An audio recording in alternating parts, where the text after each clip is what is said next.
Okay, so we're going to do something very different tonight. We've never done this before. And I got this idea 1 minute before the little kids class started today, because I woke up last night at 5 o'clock in the morning with just like terrible pain, nausea in my stomach, which I hardly ever get sick or like really pain of any kind, except for just like little bumps and bruises. So when it happens, it's just like, I like to really make the most of it. I like to really complain like all day long. I like to just like let myself feel that, because I mean, isn't it true? Like, you don't appreciate the highs without the lows. And so nothing bad really happens to me in my life. So when I get sick, I just grit my teeth and go. So I spent the better part of today between teaching classes just thinking like, what am I going to talk about for meditation? I got nothing. And then I pulled out one of my favorite books, Zen Mind, Beginner's Mind, and I was going to do a reading from it. And then it just hit me at the very end like, ooh, I got something even better than this. Because with that, I'd have to read the whole time. For this, you guys are going to give the talk. And I have no idea what you're going to say. But here's what I want. If you're brand new, you're probably not going to raise your hand. But those of you guys who have been here for a little bit, I want you to tell me what you've gotten out of practice. And I want you to tell me what you've gotten out of your physical practice along with your meditation, or just your meditation, that's fine. Don't just tell me like, I'm in better shape now because I come in twice a week and I sweat. I mean like something that has impacted you outside the dojo, besides just your physical health, and besides just being able to defend yourself against other people. So I could talk about this subject for days, probably literally straight. But one of the things that I've noticed is like my physical health is just great almost all the time. And so when I am not completely 100% healthy, I really feel it. But that impacts your mental situation, doesn't it? Because if you're just sick all the time, if you're just in pain all the time, it's kind of tough to meditate. It's kind of tough to practice. It's difficult to do the things that you want to do. But the consistency of practice, and I'm incredibly lucky. In case you guys are wondering, the reason that I teach martial arts and the reason that I built this school is so that I get to practice all the time. And I love teaching martial arts and I love being around it. There's nothing that I would rather do at all. And I just want to practice martial arts every day. And that's what I do. And it allows me, it compels me to be healthy and happy all the time. So you don't have to tell me something like related exactly to what I just said, but I want something like that. Like what? Kaya. No, you're going to stand up. I'm going to talk into that? Just hold it right here. Okay. So something really cool happened this weekend. Am I talking into it? Yeah. I teach 7th graders twice a week, and we went on a retreat with them. And there was this one girl who had a medical condition, and when we said we were going on a hike, her mother said, "Oh, maybe she shouldn't go." Well, we thought it was supposed to be a really easy hike. We're like, "Oh, it's easy, just a few minutes, she'll be fine." We're going up. It ended up being a lot harder. And I find hikes kind of difficult. And I'm like feeling we remember Kung Fu Retreat. Yeah, I'm like, this kind of sucks. How much further is it? And then I see this girl, Raina, she's just totally lagging, and she looks like she's about to pass out. So I go up to her, I'm like, "How you doing?" You know, she's like, "I don't know if I could do this." I'm like, "Just a few more steps, we're almost there." So we keep going a little more. And the minute I started helping her, it was amazing. I forgot about my own fatigue and not being able to do it. And she's like, "We should turn around." But I'm like, "We can't, we have to keep going," because it was starting to get dark, and I have a terrible sense of direction, so I knew we'd probably get lost. Meanwhile, the whole group is ahead of us. I'm hoping we're going the right way. I find her a stick. I'm actually even holding her like back a little bit as she's walking. And I started chanting it to her, "I am stronger, I am healthy, I am stronger every day, every way, which we did on the Kung Fu retreat. And it totally helped. And it was so cool because we never made it to the top. The kids started coming down again. And I found out later there actually was no top, which made me think of, in a talk you talked about, the topless mountain. Which the mountain without a top. The mountain So without a topless top. mountain sounds different. The mountain without a top, they keep going, which I then actually told our tour guide the story a little bit. But what was really cool, this girl, Raina, we started going back down. I said, how do you feel? She said, I feel really good. She's like, this is the first hike I've ever really done, and I feel like I accomplished something. So it was all through doing the meditation myself and having to, yeah, it's almost going beyond myself. And what's really interesting is the minute I focus on someone else, like my own pain slips away, which is just a good lesson of how much further we can all go, like once I'm out of my own mind. And it's, yeah. Wonderful. Absolutely. Isn't it true? And you guys notice this when you're being a partner in the dojo. As soon as you start focusing on your partner, all of your own stuff disappears. The insecurities, the judgments, the am I doing this right or not, all of that stuff that gets in the way. When you let yourself go and just totally give into the process of helping your partner, even if you're a lower ranking student and you're just thinking, how can I make this the best possible experience for my partner right now? It's like magic.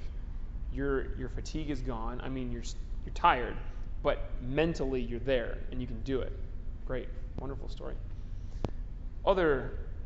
Yes, Henri. So 2 things that I wanted to actually, right there. I've been thinking of stuff that I will be able to write on my Yellow Sash test, because the one you pass the Yellow Sash, you have to write. Don't give it away all now. You can give it a little bit. And I was like, those are going to be amazing. But anyway, I think 2 or 3 weeks into practicing here at the dojo, and I have this neighbor who was at the time a heavy alcoholic, and by that I mean just every day, really hardcore, singing at night at 3 o'clock in the morning. And we share the laundry because it's an apartment building. And so his stuff is there, and he forgets his stuff often because he's drunk. And so I take it out, and there's no basket, so I put it on the washing machine. And he, apparently I've done that a couple of times, and he didn't like it. He noticed it, and he didn't like it. And so the second time he comes in, and he goes, dude, you're putting my stuff on there. And why are you putting my stuff on there? It's disgusting. And I go, I'm sorry, there was nothing here. You know, it's just like, he goes, and he's red, and he comes closer, and he's in my face. And usually I would have started to shake and be like, oh my God, he's big, he's gonna beat me up. And it was only 2 or 3 weeks, but it's funny, it's in my mind, without me even thinking about it, doing anything, what comes in is, okay, reverse punch, and then double leg takedown. It's like, I can get him, and he could crash on that wall there in a split second.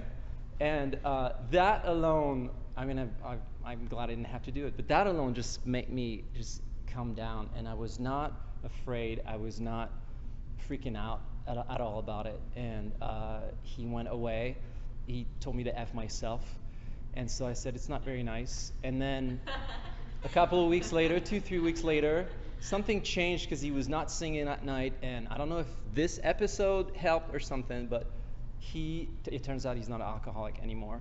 And I just went to his gate, and I noticed his stuff was on the washing machine, and I said, excuse me, sir, is this your stuff in the washing machine? Do you mind taking it out? Because I like to put my stuff in there. And so he came out, he said, oh yeah, that's my stuff. He came out and said, hey, sorry about my bad mouth the other day and stuff. And I was like, oh my God, it's amazing. I could have said, go F yourself, and just, yeah. And I was just really happy that this happened like that, because it just made the situation much better, diffused the situation, and it turned out, I don't know if that made him go back to, or something happened, but he just explained to me that he found a counselor and something, and so the situation wasn't bad, and it's just in a split second like that, I didn't have to think about it, it just came to me, and it just calmed me down. Got it. Very good. So there's no question that knowing that you can handle yourself in a physical situation is going to help keep you a little bit calmer, more peaceful. And we want to keep that as like the last resort possible. But sometimes it's necessary, no question. And if that's the thing that comes to mind, it's nice to be able to know if this guy really tried to start something with me, I could handle myself, no question. And that kind of keeps you from having to do it. A lot of times the people who get into fights all the time are trying to prove something. We have nothing to prove because it's after a couple of months, it's for sure after a couple of years, you've got more experience and more skill than anybody that you're going to meet out there. So it's just not really an issue. And that's nice. It frees you up. I'm also glad that you did not have to reverse punch and double leg takedown him. It's good. Who else? Abdul.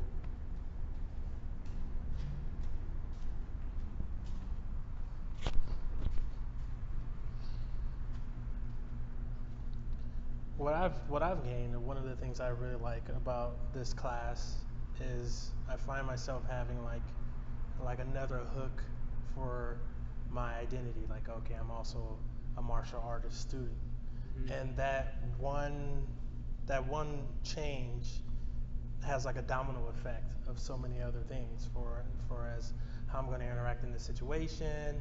Am I coming to class? You know, and also how I was at work and I'm talking to different coworkers, and I'm saying, what are you going to do today? You know, like, well, I'm going to class today. Well, why are you going to class? Well, I'm going to class because it feels great. There's a meditation component. I feel like there's a mind body. I'm not a violent person. I don't come for that reason. But I like the idea. Unlike everybody else, all these people. No. No. But I really it really resonates with me that this is something that I can do long term, and the growth that I get from it. That's what I like about it. Great, Yeah. absolutely. Yeah, I love that idea of you make it part of your personality. You make it part of like who you are as a person. Sifu Brown used to give this talk. He probably still does about the third place. So the third place for some people is the bar. For some people it's church. Like, so the first place is home. Second place is work. And then what's your third place? And a lot of people, their third place is not a great environment. Does not inspire you, does not make you healthy, does not like provide you really with anything positive. And then you have a third place like this. And I'm not saying you need to come to class every day, but I'm saying when you make it a part of you and you think of yourself that way, it transforms. It's like a completely different context for life when you think of yourself as, I am a martial artist. And you get imbued just like immediately with this discipline and this calm and this, ability to handle any situation. Not just because you can beat people up, but because you have this place and you have this kind of energy in your life, and this kind of action that you're taking consistently. Nobody comes to class and leaves thinking, well, that was just a waste of time. Nobody comes to class and leaves and thinks like, man, I really wish I had just stayed home and ate pizza and watched TV. Sometimes that's what you're thinking when you're on the way to class. But like Abdul said, like sometimes being a martial artist is what it takes to go to martial arts class, right? But then when you're in it, and then when you're done with class, you will never regret it, ever. Who else? Come on, Kat. How much time we have left? 10 to. Plenty of time. Don't go too long. I want to get Robin in too. I come because I'm so happy here. I really, really love being here. I really, really love all the people who are here. And it's so great working with everybody, so great learning with everybody, so great just creating this environment together that allows us all to grow, allows us all to discover the things that Sifu's teaching us and discover things inside ourselves. Like, where is that edge that we can get to? How can we push past that edge? How can we take ourselves as people, not just as martial artists, but as people? How can we take ourselves to somewhere where we don't know where we can go? Where is that place? Where is it? And this is such a great environment to explore that whole question. It's really a great environment for it, and it makes me so happy to be in that space and so happy to be doing it with you too. Thank you. Thank you. Yeah. Yeah, absolutely. Happiness is important. You guys know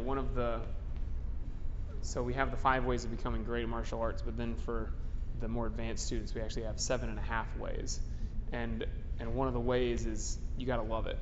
If you don't really enjoy practice, if you don't love it at least a little bit, then you're not really going to get it. You're not going to get what you can, what there is to be gotten. And some of you are thinking, like, this is my first class. I don't even know if I like it, let alone do I love it. And it will happen naturally. You'll know right away. After the first couple of weeks, months, it's something that just kind of happens for you. And when that is there, it's easy, it's seamless, it's effortless. That doesn't mean that you won't sometimes think about not coming to class. It means that you will make the right decision, and you're going to respond well to whatever's going on in your life. One more, Robin. So similar to what Catherine said, the happiness. And I don't know what I would do without this school. As Sifu was saying, life is like ups and downs, and I know this, so I know it'll go back up, but I've been in a real down lately, and coming to the dojo makes me feel like myself again, and connecting with the other students and with Sifu, my Kung Fu family means everything to me. The support system and just the confidence that I've gotten from my practice, the patience I've gotten. Going back to the breath is a big one for me. Recently I was in a situation where I think I could have kind of freaked out about a lot of different things, but I made myself breathe, and I just kept making myself breathe, and just to calm my mind and calm myself down. We talk also about, I've had improved focus since I've been coming to the dojo, and improved focus at work, but improved focus for everything I enjoy in life too. So like eating is more enjoyable to me now. All the pleasures in life, I can just enjoy every moment. And just being able to kind of take that control over your internal being. But I was today exchanging messages with another student and basically saying, I don't know what I would do without the dojo. Everything has just kind of, my luck has not been very good lately, but our Brazilian Jiu-Jitsu class on Tuesday night, there was a point where everyone was gathered around and watching the demonstration, and we're all in the same gis, and we're all kind of huddled together. And I just felt like that oneness with the other students. And in what is probably not the best time in my life in a lot of other ways, I just feel pure joy and happiness. And in my messages to the other student today, I said, I can't help but be happy, even though there's circumstances that like maybe I wouldn't handle them as well if I didn't have the dojo. I'm still happy, and it's not the best time. So when it goes back up, I'll be even happier. But I just couldn't, I don't know where I would be without the School of Martial Arts and Sifu and the other students. Thank you. Thanks, sir. Yeah, going back to the breath. And the breath is a gift to us. I sometimes wonder, like, what would I do? I would kind of like to be stranded on an island somewhere by myself. Or I would kind of like to be thrown in prison, like in solitary confinement. Or I would kind of not mind becoming completely paralyzed, so literally all I can do is breathe. And that's a crazy thought to have. But they say be anchored in that which is changeless. And the breath comes in and the breath goes out, and the quality of your breath goes up and down, but really it's the breath, and it's always there. And when you can get joy and fulfillment and a deep connection to the breath with that, it's like nothing else matters. Everything else in life can be completely going terrible. But if you can breathe, it's just not that bad. And in that moment, it's great. And sometimes the moment passes and you're back to life and you're like, it's not that bad. But then you go back to the breath. And so that's what meditation teaches us, is to constantly, consistently go back to the breath. Because the breath is our link to the moment. The breath is our link to right now. And you cannot be happy in the future. You cannot be happy in the past. You can only be happy right now. The future is an illusion. The past is also an illusion. It's just here. This is it. And so in this breath that we take, we can be any way that we want to be. Absolutely. So when you meditate tonight, I want you to keep that in mind and really think about, how connected can I be to the breath? Like, can I stay with it a little bit longer? Not let my mind wander, or catch it a little bit sooner, as soon as it starts to wander. Because that connection with the breath is key. Absolutely. Sit comfortably.